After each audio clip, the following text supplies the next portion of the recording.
Hello বন্ধুরা, কেমন আছো তোমরা? আশা করি খুব খুব ভালো আছো। তো বন্ধুরা, আজকে রবিবার। রবিবার মানেই কাজ বেশি, কাজ আর শেষই হতে চায় না। দাঁড়াও, এখন কটা বাজে বলে দিচ্ছি। এখন বাজে 12টা 47। তো খেয়ে দিয়ে অনেকক্ষণ ফোন টোন দেখে শুয়ে আছি। আমি যেমন নিজে ভিডিও বানাই, আমি কিন্তু অপরের ভিডিও দেখতে খুব ভালোবাসি। প্রত্যেকের ভিডিও যেগুলো যেগুলো আমার ভালো লাগে, যাদের ভিডিও, আমি কিন্তু তাদেরটা যখন একটু টাইম পাই তখন বসে বসে দেখি। তো সেগুলো দেখলাম, দেখে তাদেরগুলো দেখতে ভালো লাগে। মনটা যাতে ভালো থাকে সেই কাজটা তো করতে হবে, না নাহলে নিজে ভিডিও বানাবো কী করে, নিজে কাজ করব কী করে? আর নিজের কাজে নিজে যেমন আনন্দ পাই, পরের কাজ থেকেও তো আনন্দ পেতে হবে না? তো আজকে রবিবার, আজ তো সব কাজ সেরে ফেলেছি, খাওয়া দাওয়া সব হয়ে গেছে। অনেকক্ষণ ফোনে অনেকের ভিডিও দেখলাম, দেখার পর এখন তোমাদের সাথে একটু গল্প করতে আসলাম। তো দেখো, এই নাইটিটা আমার এই সবুজ রঙ দেখলেই যেন কেমন যেন আমার একটা আকর্ষণ করে। তো এই সবুজ রঙের নাইটিটা না একদিন পরেছিলাম, পরে আমি আবার বাক্সবন্দি করে তুলে রেখেছিলাম। যে পরবো না, নষ্ট হয়ে যাবে, কিন্তু আজকে দেখলাম না, পরতেই হবে, পরেই ফেললাম আবার। ওই মাঝে মাঝে পরবো, কখনো সখনো দেখবো ভিডিওতে। রূপসা আছে এখানে, রূপসা হাসছে। যখনই কোনো কিছু রূপসার জন্য কিনবো ভাবি, রূপসা তো পিঙ্ক কালার করে মানে পাগল হয়ে যায়। আর আমি না, তখন ওই সবুজটা দেখলে আমি বলি, রূপসা এই দেখ, এই সবুজ রঙের এই টি শার্টটা কী ভালো লাগবে তোকে। ও বলে, ওই দেখো আবার সবুজে পেয়েছে মাকে। সবুজ রঙ দেখলেই কেমন যেন হয়ে যায়। ও এখানে আছে, তো ও বললো আমাকে ক্যামেরার সামনে এনো না। তো আজ রবিবার, তো আজকে ওর গলা দিয়ে সকালবেলা থেকে স্বর বেরোচ্ছে না। তো ওর পড়তে যাওয়া ছিল সকালবেলা 8টা থেকে দুপুর 1টা পর্যন্ত। তো গলা দিয়ে স্বরই বেরোচ্ছে না ওর বাবা। আর আমি গরম জল করে ছেঁক দিয়ে তাও এখন একটু কথা বলছে, পড়তে যেতে পারিনি। কিন্তু আজ তো রবিবার, আজ তো গানের ম্যাডামের বাড়ি যেতে হবে, গানের ক্লাস আছে। রূপসা কী করে যাবে? রূপসা ওই চিন্তা করছে, গান হারমোনিয়াম নিয়ে বসেছে, কিন্তু ও রেয়াজ করতে পারছে না, গলা দিয়ে স্বরই বেরোচ্ছে না, আবার হারমোনিয়াম গুটিয়ে রেখে দিয়েছে। ম্যামকে না মাঝে মাঝে ওই ভিডিও করে করে পাঠাতে হয়, যে ম্যাম ওই দেখেন এই রেয়াজটা এইভাবে করছে, কোথায় ভুল হচ্ছে কোথায় ঠিক হচ্ছে, দেখিয়ে দেওয়ার জন্য উনি বলেন যে ঠিক আছে এইখানটা ভুল হচ্ছে, আসলে আবার দেখিয়ে দেবো। তো যাই হোক, না এরকম করে রেয়াজ করে। আর এখন সময় খুব কম পাচ্ছে, ওই নতুন কোচিং সেন্টারে ভর্তি হয়েছে না, তাই জন্য রূপসার আর সময় পাচ্ছে না সেইভাবে কিছু করার। আজকে এখন রূপসার স্কুলে, রূপসা কী বানাবে, ওই যে আমি বাংলায় বলে দিচ্ছি খুব ভালো করে, ইতিহাসের কি ছবি টবি বানাতে হবে, তো ওটাতে আমাকে একটু হেল্প করতে হবে। তো একটা পেপারের মধ্যে, তোমাদের আগে একবার দেখিয়েছিলাম, কি কপি দিয়ে কালার করে, তারপরে মানে পুরোনো দিনের কাগজপত্রগুলো যেরকম হয় না, সেরকম করে ইতিহাসের সব কিছু, ওই আদিম, আমি বলেছি ওই আদিম মানুষ কীভাবে আস্তে আস্তে দাঁড়াতে শিখলো, মানুষ হয়ে দাঁড়ালো, আগে কি ছিল, ওই একটা ছবি আছে, ওইটা আমি মানে ওইটা করে দেবো। তুই সব রেডি কর। আর একটা কিছু একটা সিলেক্ট করতে হবে, এখনও হয়নি। তো যাই হোক, এইগুলো রূপসা করবে। ওদেরটা কি কোথায় চিপকাতে হবে রূপসা? স্কুলে ক্লাস ডেকোরেশন করতে হবে, ক্লাস ডেকোরেশন করতে হবে। তো আজকে সানডে, আজকে সব কিছু এখন করে টোরে নিয়ে তারপরে এখনও ও একটা পেপারে করেছিল, A4 সাইজ পেপার। আর এই পেপারটা এত পাতলা, ও যে কপি কালার করেছে না, কপি এনে গুলিয়ে কালার করেছে, এত পাতলা হয়ে গেছে, আমি খুব রেগে গেছি। আমি বললাম, এতে তুই আঁকতে পারবি, ছিঁড়ে যাবে না, যতই তুই শুকা না কেন। তাই নিয়ে যেতে তুই স্কুল পর্যন্ত আর পৌঁছাবে না, তার থেকে বরং একটু ড্রয়িং শিটের মধ্যে কর। আবার কপিটা শেষ হয়ে গেছে, 3-4টে পেজ কালার হয়ে গেছে, কপি শেষ হয়ে গেছে। এখন ওর দাদা আবার কপি আনতে গিয়েছে, কপি আমাদের যা ছিল শীতে খেয়ে নিয়েছি, এখন ওই 5 টাকা 10 টাকা দিয়ে যে কপিগুলো পাউচ পাওয়া যায়, সেইগুলো দাদা একটা এনে দিয়েছিল 10 টাকার, ওটা শেষ। এখন আবার বলেছে 2 টাকা দামের 5টা আনতে। ওই একটা একটা করে বের করে করে রঙ করবে। দেখো, আবার ড্রয়িং শিট কতগুলো ইয়ে খারাপ করলি, দেখি দে রূপসা দেখায় ওই পেপারগুলো দেখো, A4 সাইজে কতগুলো পেপার নষ্ট হলো। মানে পেপার এনে রাখা আছে আমার আঁকার জন্য, ও কতগুলো করেছে, আর একটা তো ছিঁড়েই গিয়েছে। এই দেখো, এই দেখো, দেখতে পাচ্ছ এইগুলো, কি সুন্দর গন্ধ বেরোচ্ছে কফির, সারা ঘর। রাত্রিবেলা কফি গুলাতে গিয়ে দেখি এ ঘরের মেঝের মধ্যে একটু ফেললো, গল্পটা শোনো, ঘরের মেঝের মধ্যে একটু ফেললো কফি, এনে রেখে দিয়ে ছিঁড়ে যাবে, ঘরের মেঝের মধ্যে একটু ফেললো, তারপরে সেইটাকে আবার তুলো দিয়ে মুছলো, তুলোটা ঘরের মধ্যেই রেখেছিল। সারা ঘর রাত্রিবেলা কফির গন্ধে ম করছে। হ্যাঁ, আমরা কফির গন্ধে শুকে শুকে ঘুমিয়েছি। তো ওইটা তো হবে না, ও তো পাতলা পাতলা পেজ A4 সাইজ যেই কফি দিয়েছে সেই ওটা আরও যেন নরম হয়ে গেছে যতই শুকিয়েছে। তো আবার ড্রয়িং শিট আনতে গিয়েছে। যাই হোক, রূপসার জন্য খরচ আর খরচ, প্রতিদিন মানে ওর জন্য 100 টাকা করে চলে যাচ্ছে, এই ওর এটা সেটা অনেক কিছুতে। এ পড়তে যাওয়ার সময় একরকম কিছু দিতে হচ্ছে, তারপরে স্কুল যাওয়ার সময় টিফিনের একটা খরচা, মানে খরচা, তারপরে এই যে এই ডেকোরেট করবে এইটা সেটা অনেক কিছু। 100 টাকা কী বলবো, 100 টাকা তো কিছুই না। যাই হোক, রূপসা যখন বড় হবে তখন মনে রাখবে যে মা আর বাবা কী করেছিল। আর ও দাদা করে কি, দাদা তাড়াতাড়ি বোনের কি লাগবে দেখো, এইখানে পাওয়া যাবে না, মা বলেছে বোনের জন্য এটা লাগবে, ও সেই রোদ্দুরে রোদ্দুরে ঘুরে ঘুরে কেন বলবো না, রোদ্দুরে রোদ্দুরে ঘুরে ঘুরে নিয়ে আসবে। দেখো এখনও আমাকে ফোন করেছিল যে মা পেয়ে গেছি, তুমি চিন্তা করো না, আসছি। কারণ ওই 2 টাকা দামের কফি পাউচগুলো না সব জায়গায় পাওয়া যায় না। তো যাই হোক বন্ধুরা, কি গল্প করবো বলে আসলাম, আজকে দেখো অন্য গল্প করে ফেললাম।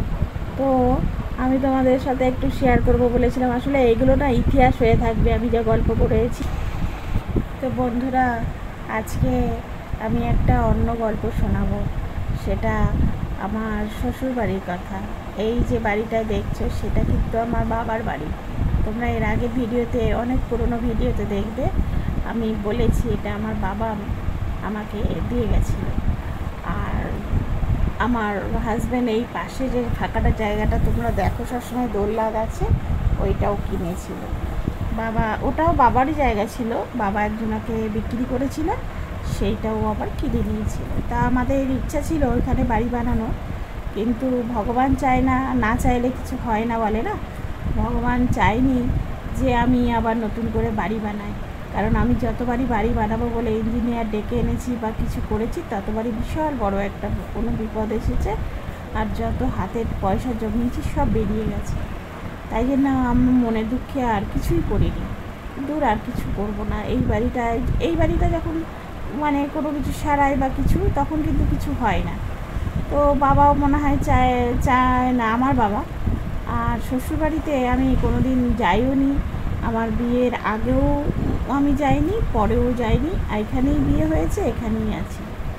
তো শ্বশুরবাড়ির শাশুড়ি মাকে দেখেছি, ননদদের দেখেছি, এখন শাশুড়ি মা ননদ আছে, অনেক বড় বাড়ি, জায়গার ওপর ওদের বাড়ি। আর 2টো বাড়ি, একটা বাড়ি বন্ধ করা আছে আর একটা বাড়িতে ওরা থাকে। এবার একমাত্র ছেলে ছিল আর 2 ননদ ছিল, মানে আছে এখনও, ননদদের দুজনেরই বিয়ে হয়ে গেছে, কিন্তু আমার হাজব্যান্ড একাই। তো আমাকে বলেছিল না, আমার বিয়ের তো ইতিহাস তোমাদের অর্ধেকটা বলেছিলাম। তো কতটুকু বলেছিলাম, ওইদিকে বলেছিলাম ট্রেনিংয়ে গেছে। তো ট্রেনিং করাটার পর তারপরে ট্রেনিং করে আমাদের তো তারপরে এসেছিলো কারো বিয়ে করবে বলে। তখন বলেছিল যে আমার বাবা বললো, ঠিক আছে তুমি তো একটা চাকরি পেয়েছো সরকারি, তাহলে তোমাকে আমি আমার মেয়েকে দিতে পারি, তুমি কিছু করছো। দিয়ে তারপরে ওর বাড়িতে তখন দেখলাম কি একটু পাল্টে গেল, যেই ছেলে চাকরি পেলো তখন বললো কি যে না, আমার মেয়েদের বিয়ে না হলে দেব না। দিয়ে তখন আর মেয়েদের বিয়ে না হলে দেব না, এই নিয়ে অনেক দিন সময় কাটালো। আর এদিকে আমরা তখন ভাবছি কি যে ঠিক আছে বিয়ে হবে বিয়ে হবে, কিন্তু ওইদিকে ওকে শেখাচ্ছে ওর বাড়িতে যে ওর সাথে কথাবার্তা বল, বিয়ে করব বল, কিন্তু করবো না, করবি না। তো তখন পটাম করে ও তখন রাগ করে উঠে বলেছে, তাহলে ওকে ঝুলিয়ে রেখেছো কেন, একজনাকে আশা দিয়ে ঝুলিয়ে রেখেছো কেন? ওকে তো তাহলে এইভাবে বলছো, ওর বাবা মা বিশ্বাস করছে, ও বিশ্বাস করছে যে এই জিনিসটা যদি আমার বোনের সাথে হতো। তখন ও ভীষণ রেগে গিয়ে বলছে, তোমরা তার মানে আমার সাথে এইরকম বেইমানি করছো, আমাকেও তো আশা দিয়ে রেখে দিয়েছো।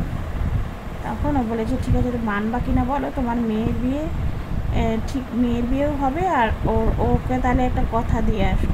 কথা দিয়ে যায়নি বা কোনো কিছুই কাগজে লিখে আর এসব কিছুই হয়নি, মুখের কথায় তো কেউ মানতে পারে না, আবার ভেতরে ভেতরে এই কথাগুলো হচ্ছে। তখন ওই রাগ করে চলে এসেছিল, বললো কি যে মাকে অনেক বোঝালাম, মা রাজি না, আর তোমাকেও কোনো দিন মানবে না। দিয়ে চলে এসে আমরা তারপরে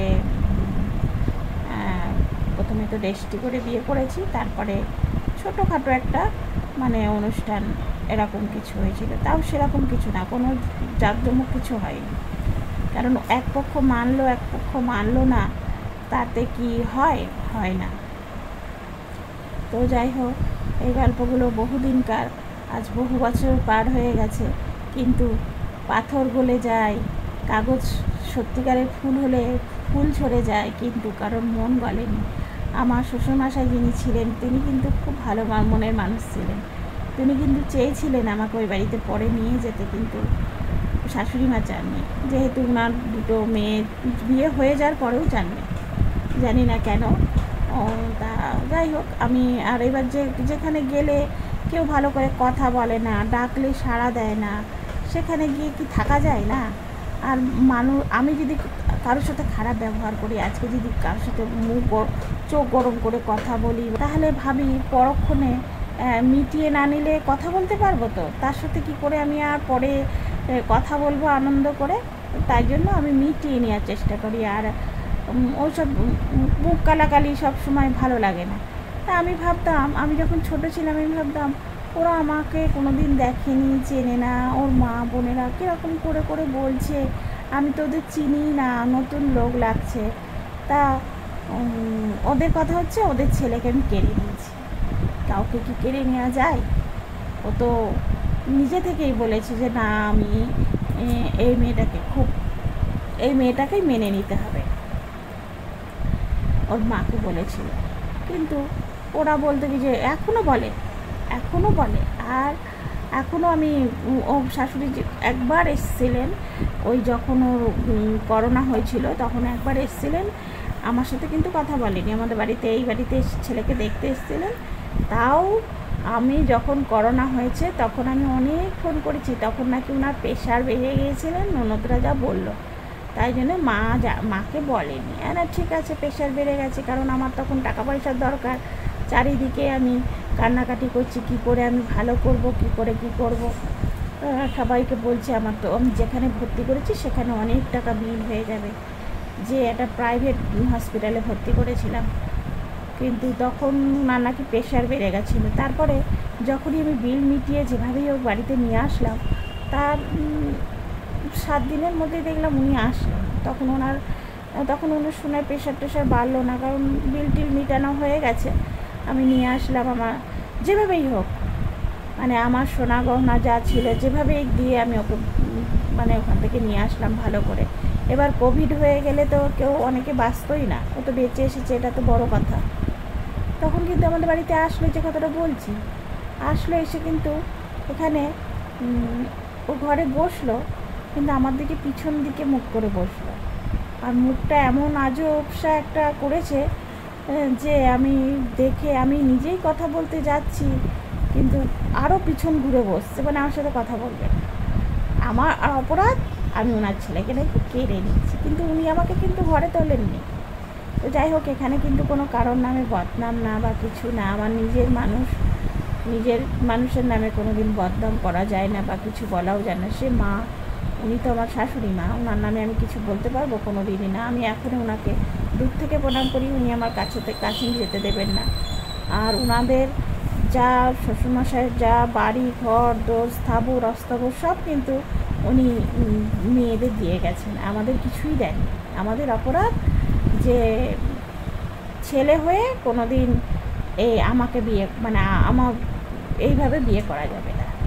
কিন্তু উনার মেয়েরা করলে কোনো অপরাধ নেই।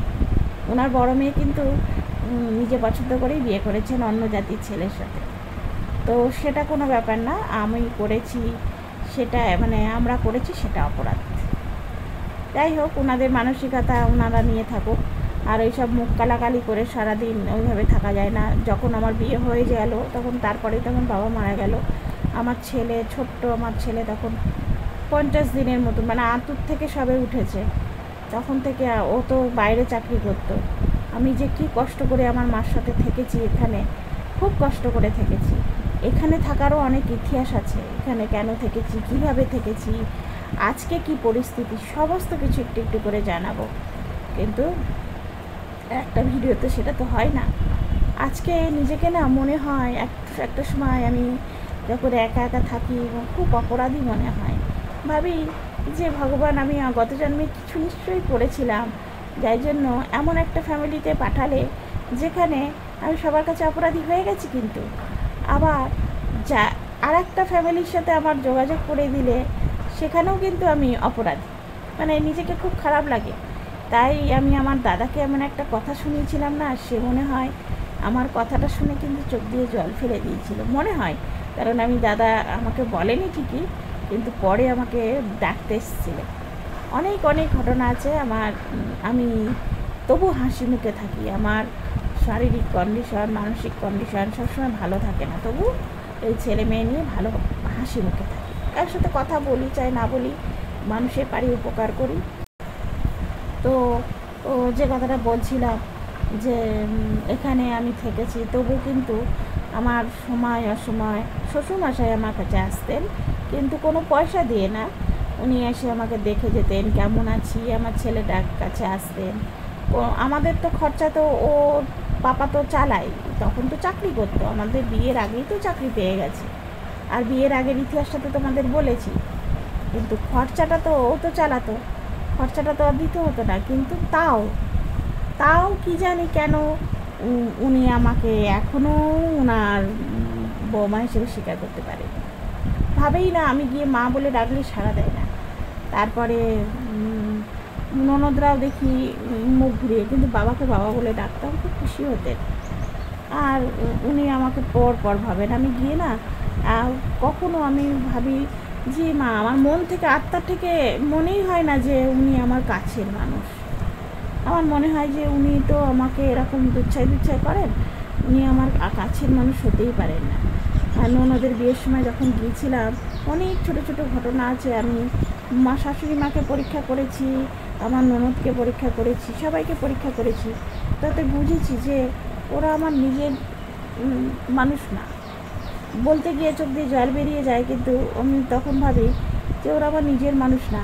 আমাকে সবাই বললো যে চন্দনা, তোমার হাতে চা খাবো, শ্বশুরবাড়িতে সব লোকজন এসেছে। তো আমি চা খাবো বলে কোথায় চিনি আছে শাশুড়ি মাকে জিজ্ঞাসা করলাম।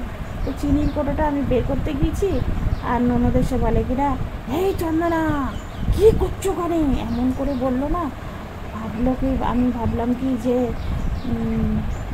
চিনি চুরি করে খাচ্ছি বা চিনি চুরি করে নিচ্ছি। মানে আমাদের বাড়ি আমার দাদা চাকরি, 2 দাদা চাকরি, 3 দাদাই কাজ করতো, আমার বাবাও চাকরি করতো, আমার বড়দা মেজদা চাকরি করতো, ছোটদারও ব্যবসা ছিল, আমার বাবাও চাকরি করতো। মানে আমাদের বাড়িতে খাওয়া দাওয়ার কোনো কিন্তু অভাব ছিল না, বা কোনো কিছু না। আমাদের বাড়িতে বাবার শিক্ষাও কোনো অভাব ছিল না। হ্যাঁ, তোমাদের সব কিছুই বলেছে আমার বাবার নিয়ম নীতি। কিন্তু ওই ননদের ওই কথাটাতে আমার মনের মধ্যে এত খারাপ লাগলো যে মা, আমি চিনির কোটোতে হাত দিয়েছি, আমাকে এরকম বলছে কেন? হ্যাঁ, এরকম বলছে কেন? আমি তখন ভাবতাম, আমি তো ওদের সাথে কোনোদিন থাকিনি, কারণ বিয়ের আগেও না পরেও না। বিয়ের আগে তো প্রশ্নই ওঠে না, বিয়ের আগে ওদের বাড়ি কোনো দিন যাইনি, বিয়ের পরেও আমি আমাকে নিয়ে যেতে দেয়নি। তা আমি ভাবতাম যে এরকম বলছে কেন। হ্যাঁ, তারপরে আমি ভাবছি মাথাটা তা খারাপ আছে নাকি, তাই যে এরকম বলছে। আমি তো বললো ওরা। আর আমার ননদের বিয়েতে আমি শাড়ি করতে পারিনি, বড় ননদের বিয়ে পরে হয়েছে, ছোটো ননদটা আগে। ছোটো দাদাদের বিয়েতে তো আমাকে তখন বলেনি, তখন ওদের ভীষণ রাগ ছিল। তা বড়োটার সময় তখন সবাই আত্মীয় স্বজনরা জানতে পারবে যে এরকম ছেলের বিয়ে হয়েছে, এতদিন হয়ে গেল তাও রাগ কমাচ্ছে না, তাহলে ওদের পাষাণ ভাববে, তাই জন্য সবার সামনে একটুখানি ভালো হতেই হবে। আমাকে ডেকে নিয়ে গিয়েছে। এবার আমি শাড়িটা কোথায় রাখবো, বিয়ে বাড়ি ভর্তি লোক, এখানে সবার ব্যাগ পড়ে আছে। তা আমি শাশুড়ি, ও বললো, ওর মাকে বললো, মা এই শাড়িটা রাখো, বিয়ের দিনকে পরবে, ব্লাউজ ট্লাউজ ম্যাচিং করে কিনলাম। দিয়ে আলমারিতে আমার শাশুড়ি মা বললো কি, ননদকে, ছোটো ননদকে তুই তুলে রাখ, যখন বিয়ের সময় বর আসবে তার আগে তো সবাই সাজগোজ করছে। এবার আমি বলছি, দিদি আমাকে শাড়িটা দিবা। তখন আমার ছেলে, আমার বাবু তখন আমার কোলে, সবে হাঁটতে শিখেছে বাবু, মানে হাঁটতে শিখেছে বললে ভুল হবে, এই 2.5 বছর মতো বয়স হবে বাবু, হাঁটতে শিখেছে বললে ভুল হবে। তো বাবু একটু দেরিতে হাঁটতো, গুরু হাঁটতো। দিয়ে এবার বলছে কি যে না আমি এখন শাড়ি দিতে পারবো। তা আমার বর গিয়েছে বর আনতে, ও বোনের বরকে আনতে গিয়েছে। এবার আমি তো ওকে বলতে পারছি না, এই বাড়িতে তো কারোর সাথে কথা বলে না আমার সাথে কেউ, কেউ শাশুড়ি মাই বলে না, ননদরা তো মুখ ঘুরিয়ে নিচ্ছে, আর এবার ননদের বিয়ে। এবার আমি ভাবছি কি যে মাতালে আমি কি করব, আমি একটা যেমন তেমন শাড়ি পরে বসে আছি, আমি তো সাজতেই পারলাম না, আমাকে দিলই না, আমার শাড়িটা ওদের আলমারিতে তোলা। দিয়ে তারপরে মানে ও ভিড় বলে ও রেখে দিয়ে গেছিলো। তখন যখন ও বর নিয়ে আসলো, আমি বললাম আমি শাড়ি পরবো কি, আমি এখানে বসে আছি শাড়ি পরবো কি, কারণ হচ্ছে ওর এক বন্ধুর সাথে আমি কথা বলছিলাম, কি করব, আবার তো শাড়িটাই তো ওদের ওখানে। দিয়ে তখন আমি বললাম কি আমি শাড়িটা এনে তোমাকে বললাম রাখ দিতে, এবার ও তো বললো আমি এখন শাড়ি দিতে পারবো না। শাড়ি তখন আর পরে কী হবে, শাড়ি তখন বর বিয়ে হয়ে গেছে, তখন যখন ওরা দিচ্ছে তখন আমি আর পরি, মানে আমার এই রকম ধারা। ওদের সাথে কথাই মানে মুখ ঘুরিয়ে নেয়, কি জানি কেন জানি না, মুখটা ঘুরিয়ে নেয়। হ্যাঁ ওরা খুব সুন্দরী, আর শাশুড়িও খুব ফর্সা, খুব সুন্দর, ননদরাও খুব সুন্দর, আমি তোমাদের আগেই বলেছি, কিন্তু কেউ ভালো করে কথাই বলে না, কি জানি কী অপরাধ করেছি। আর আমার বাবা তো মারা গেছিলো, মার সাথে তো নাই, তাও মা গিয়েছে একটা সোনার কানের দুল নিয়ে, গিয়ে তারপর মাকে বললাম তুমি এসেছো, আমাকে বলতে পারতে তুমি সোনার দুল নিয়ে আবার আসবে। দিয়ে তখন মা বললো না তোর সম্মান যাবে, আমি তাই সোনার দুল নিয়ে আসলাম। তা মা গিয়েছে, তার মাকে বললাম তার থাকতে হবে না, কারণ মা যদি আবার জানে যে আমার সাথেই ওরা ঠিক করে কথা বলে না, আবার দুঃখ করবে। তা মাকে বললাম তুমি একটু মিষ্টি যদি দেয় খেয়ে চলে যাও, কারণ থেকো না, আমরা রাত্রিরে খাওয়া পর্যন্ত থেকো না, বিকেলে গিয়েছে মা। তা মা সেইভাবেই চলে আসলো, একটু মিষ্টি মুখ করলো না, মা ও বললো যে না একটা মিষ্টি তুলে নিল একটা প্লেট থেকে, দিয়ে মা চলে আসলো, মা থাকলো না। মার আবারও সব খাওয়া দাওয়ারও তো ইয়ে নেই, মা বিয়ে হচ্ছে ওইটা দেখছে, আর তাছাড়া সম্মান যাবে। তা আমার হাজব্যান্ড তখন বললো কি না আপনি এসছেন মা, খুব ভালো করেছেন, না হলে আমার সম্মান থাকতো না, এটা একটা সোনার জিনিস দিয়ে গেলেন, এটা অনেক সম্মান। আমার তো বাবা নেই তখন, বাবা তো অনেক আগে মারা গেছে। তো যাই হোক এই রকম ধারা এখনও ওইটাও এখনও কিন্তু সেটাই রয়ে গেছে, মানে মানুষ বলে না কাগজের ফুল বলে ঝরেনি, আসল ফুল হলে ঝরে যেত, আর ও পাথরের মন বলে এখনও গলেনি, আসল মন হলে গলে যেত। তো কত ভালোবাসার চেষ্টা করেছি, তো ওরা এখন আর ভালো লাগে না। আমি যখন সুস্থ ছিলাম তখনই আমার সাথে ভালো ব্যবহার করলো না, আর এখন তো না করবেই না। এখন আর আমি আর কোনো কথাই বলি না, শ্বশুরমশাই মরে যাওয়ার পরে আর আমি যাইও না, শাশুড়ি মাকে ফোন করতাম, ভালো করে কথা বলতো না, আর ব্যাস সেই ইতি গজর আর যায় না। আর ওরা তো বলেই দিয়েছে, আমি সবার মুখে শুনেছি, যত সম্পত্তি স্থাবর অস্থাবর যা কিছু আছে সব ওর বোন দেয়। আমি তখন বলি কি যে তাই থাক, আর আমার বাবা এই সম্পত্তিটা আমাকে দিয়ে গেছিল, এখানে আছি। তো যাই হোক, আর এখন ওখানে ওরা বলে কি যে ওদের বাড়ি গেলেও ঢুকতে দেবে না, শাশুড়ি মা তো ওদের পক্ষে হয়ে কথা বলবে। আর আমার বাড়িতে এসে উনি আমার দিকে পিছন করে বসেছেন, যেভাবে বসেছিলেন সে ফটোটা এখনও তোলা আছে, আমার ফেসবুকে দেয়া আছে, যে মনে হচ্ছে তার জোর করে ফটোটা আমার ছেলে তুলেছিল, মনে হচ্ছে যে কত না অপরাধ করে ফেলেছে। অপরাধ কি অপরাধ, আমি কি অপরাধ করেছি? ওকে তো ওদের না আমি শত্রু না শত্রুপক্ষের মেয়ে, কী অপরাধ করেছি? ওরা তো এখানে নতুন এসেছে, চিন্তামই না কী অপরাধ করেছি। তো যাই হোক, যে যেমন কর্ম করবে তার সেরকম ফল হবে। তা এখন তো আর কোনো প্রশ্নই ওঠে না। এই যে আমার রূপসা চেনে না, ওর পিসিকে দেখলেও চিনতে পারবে না, ওর ঠাকুমাকে দেখলেও চিনতে পারবে না, সামনে বসে থাকলেও চিনতে পারবে না আমি যতক্ষণ না বলে দেবো।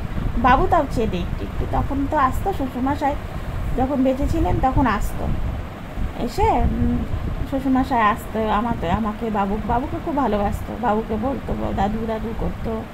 হ্যাঁ, খুব ভালোবাসতো। নারকেলের নাড়ু টাড়ু শ্বশুরমশাই যখন খেতে ভালোবাসতো, আমার বাবু তো এসে ভালোবাসে, হ্যাঁ, দিয়ে ওইগুলো দিয়ে যেত।